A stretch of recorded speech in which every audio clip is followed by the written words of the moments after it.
Bah. Mais que ça fait plaisir. Que ça fait plaisir de voir le Racing Club de Lens jouer dans son antre de Bollaert. Bonsoir à tous.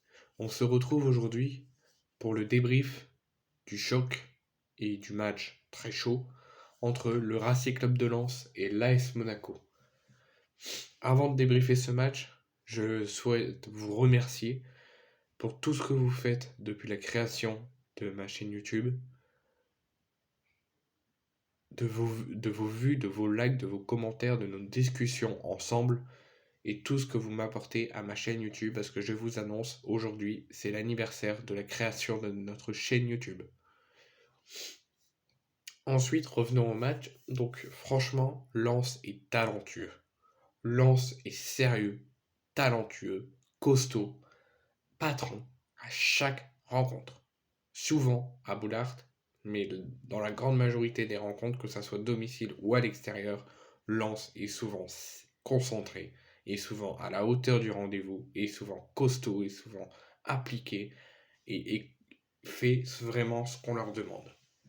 Et ça s'est encore montré ce soir entre Lens et Monaco à Bollaert, où pendant la première mi-temps, Lens a dominé l'intégralité, pas une minute où Lens n'était pas présent, une première mi-temps complètement dominée par son entièreté, par le Racing Club de Lens, où ils ont été au pressing, ils ont été appliqués, ils ont été sérieux, concentrés, ils n'ont pas laissé Monaco jouer une seule seconde.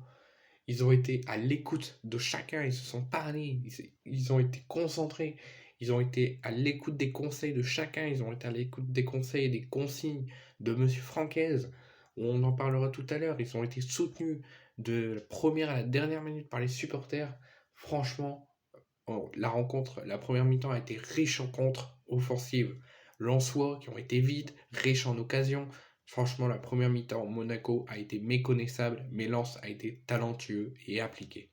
C'est pour ça que Lens mérite amplement d'être à l'avantage à la mi-temps et de mener 2-0. Et Monaco ne méritait même pas de mettre un but, tellement que Monaco était à l'ouest. Monaco était pas là. Lens a pris les rênes de la rencontre à la pause. Sur le deuxième acte, moins intense, moins ça va moins vite qu'en première mi-temps. Il se passe moins de choses parce que Lens mène 2-0. Lens est vigilant à ne pas se faire revenir, mais Lens reste en contrôle. Lens essaye de rester sérieux et appliqué.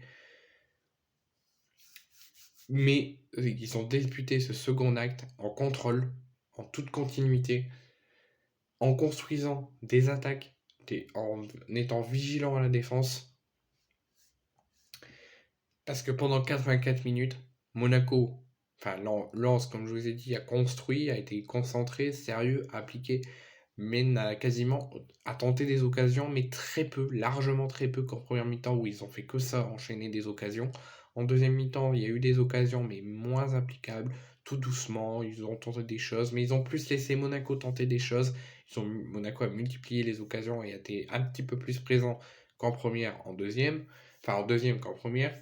Mais pendant 84 minutes, c'est mis en demi-teinte, plus dominé, entièrement dominé, impliqué par les Lensois, sauf dans les 5 dernières minutes, enfin 10 dernières minutes avec les 6 minutes de temps additionnel, où Lens a arrêté complètement de jouer, a eu de la passivité, de la fatigue, a laissé plus Monaco être au contrôle du match, a tenté des choses. Mais franchement, celui qui va me dire que Lens n'a pas été bon, que Lens ne mérite pas de prendre la deuxième place et de s'imposer, bah, il connaît rien au foot. Parce qu'en plus de l'appui des supporters, en plus des fumigènes, des feux d'artifice, l'ambiance, les joueurs qui ont été appliqués, qui ont respecté les consignes, qui ont été partout, franchement, je dis bravo. Chapeau à Bollard, chapeau à Lens. Vous êtes une équipe costaud. Je ne sais pas ce que ça va donner en Ligue des Champions, si vous allez créer la surprise, de faire de grandes choses. Je l'espère.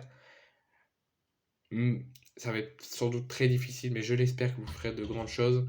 Mais en tout cas, Lens mérite amplement de s'imposer ce soir 3-0 contre Monaco.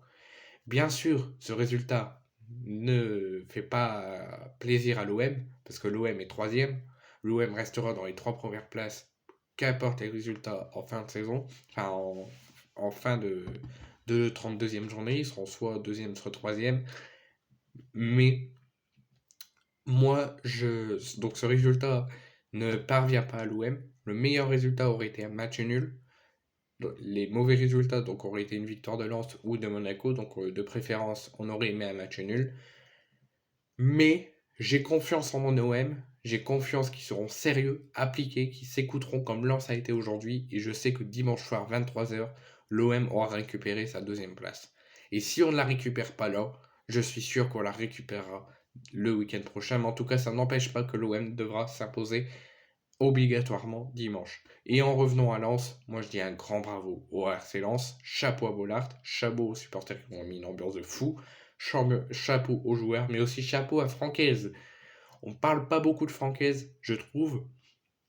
Je pense qu'on parle beaucoup plus du RC Lens, qu'on parle beaucoup des supporters, de l'ambiance, de ce qu'ils font. Mais si Lens en est là, si Lens fait bientôt une quatrième saison en Ligue 1, qu'ils ont réussi à chaque fois activer leur match et à finir 2 fois septième, et là à viser et être tout droit vers la Ligue des Champions, c'est grâce à l'équipe déjà qui fait de gros efforts, qui fait une grosse continuité, mais surtout grâce à Monsieur Francaise, qui a été parfait et qui a emmené Lens à hauteur du haut niveau et qui les a fait retrouver le haut niveau que Lens n'avait pas avant. Franchement, bravo et chapeau Francaise.